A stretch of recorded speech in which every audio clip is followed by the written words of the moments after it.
A Kelly File exclusive tonight on the conspiracy theory that came to be known as Pizzagate. It started with what turned out to be a bogus news story suggesting that Bill and Hillary Clinton were running a sex ring out of a Washington, D.C. pizza parlor. The whole thing turned truly frightening when a man showed up at that pizza parlor with a gun 2 weeks ago demanding to know more. And now this has become the center of a national debate over fake news.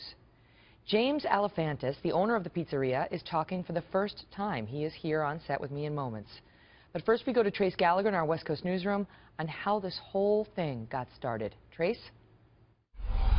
Megyn, as many controversies do these days, it began with a tweet. On October 30th, days after the FBI announced they'd be reopening an investigation into Hillary Clinton's emails, someone on Twitter, whose name remains unverified but has several thousand followers, posted that new emails found on Anthony Weiner's computer confirmed that Hillary Clinton was involved in a pedophilia ring.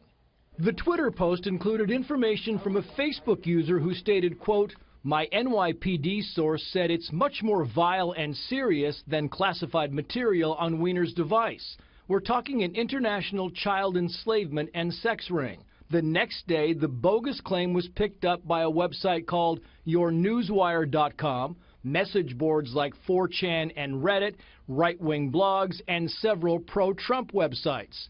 InfoWars' Alex Jones, a far-right web host, posted a YouTube video seen almost 500,000 times. When I think about all the children Hillary Clinton has personally murdered and chopped up and raped, I have zero fear standing up against her. The rumor spread, inspiring some newfound internet sleuths to start digging around in John Podesta's hacked emails, searching for proof and location of the so-called sex ring. What they found were numerous references to pizza, a term Urban Dictionary says is slang for child pornography. So somehow they concluded that Podesta and company were speaking in code. Pizzas. They also pounced on an email from D.C. pizzeria owner and prominent Democratic supporter James Alefantis, inviting Podesta to a pizza party fundraiser at his restaurant. Users then started combing through Alefantis' Instagram posts, including a photo of a young girl with her hands taped to the ping pong table. Alefantis says the child is his goddaughter and the picture was very innocent. And this picture, that conspiracy theorists decided must be the secret basement where children are locked up. But in fact, it's from a restaurant Alefantis considered leasing. And Comet PIng Pong doesn't even have a basement.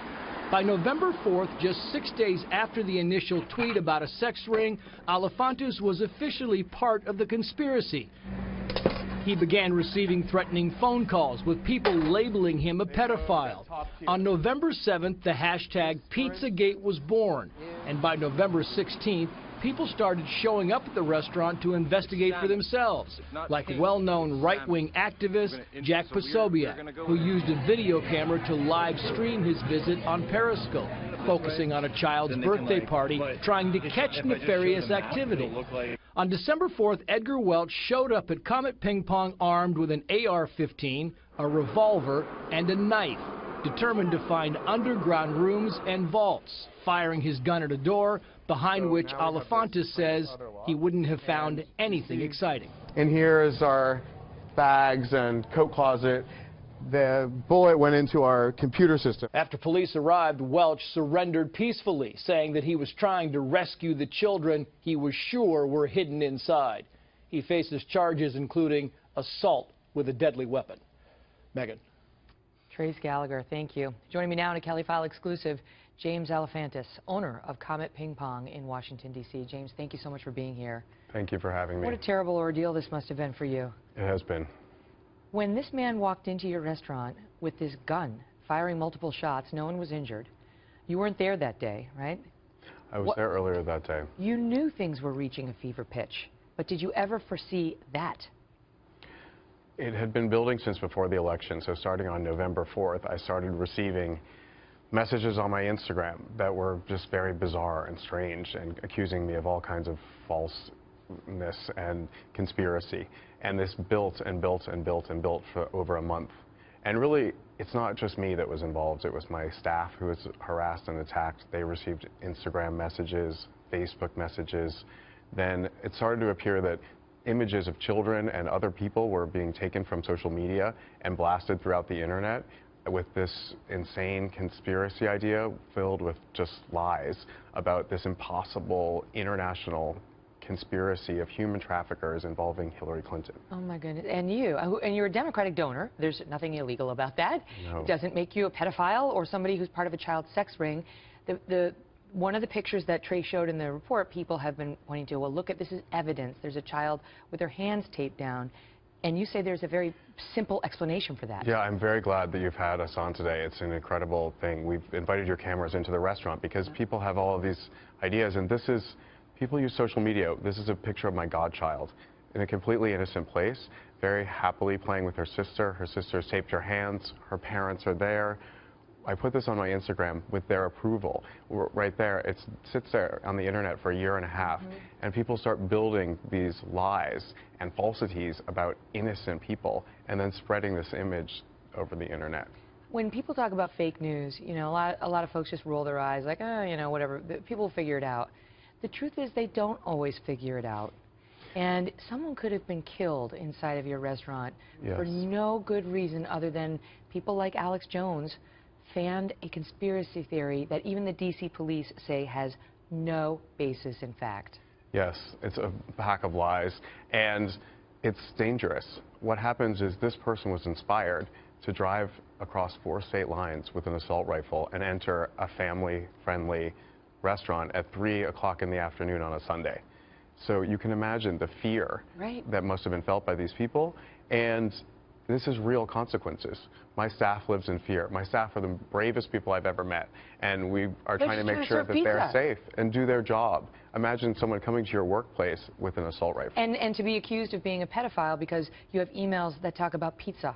When you run a pizza parlor, I mean, there are going to be emails like, well, the word pizza seems out of place. I mean, it's really gone down the rabbit hole. But you tell me whether this has affected your business, and separate and apart from the fact that no one was injured, whether there have been real-life consequences to you and your customers and your staff as a result of, again, the D.C. police are saying this is fake.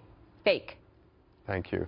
It's true. Yes, it's like being terrorized. It's been over a month of daily death threats to me, hundreds of phone calls to the restaurant, asking for all kinds of wild things like ordering a cheese pizza, something that we just do. We're a pizza place, a family-friendly pizza place. We've been in existence for 10 years in the same location. So it was difficult and shocking. Now, our community has rallied around us, so we have people coming in. There's families and kids. We're there. We have private security. We're trying to make sure that our staff feels safe, that our community feels safe, that our customers feel safe. What's the bottom line quickly? What's the takeaway? What needs to change? I think there has to be some way of breaking these things up. It's impossible that this news can go from one person to the next in a grand conspiracy theory, and there's no reporting, no ability to do anything.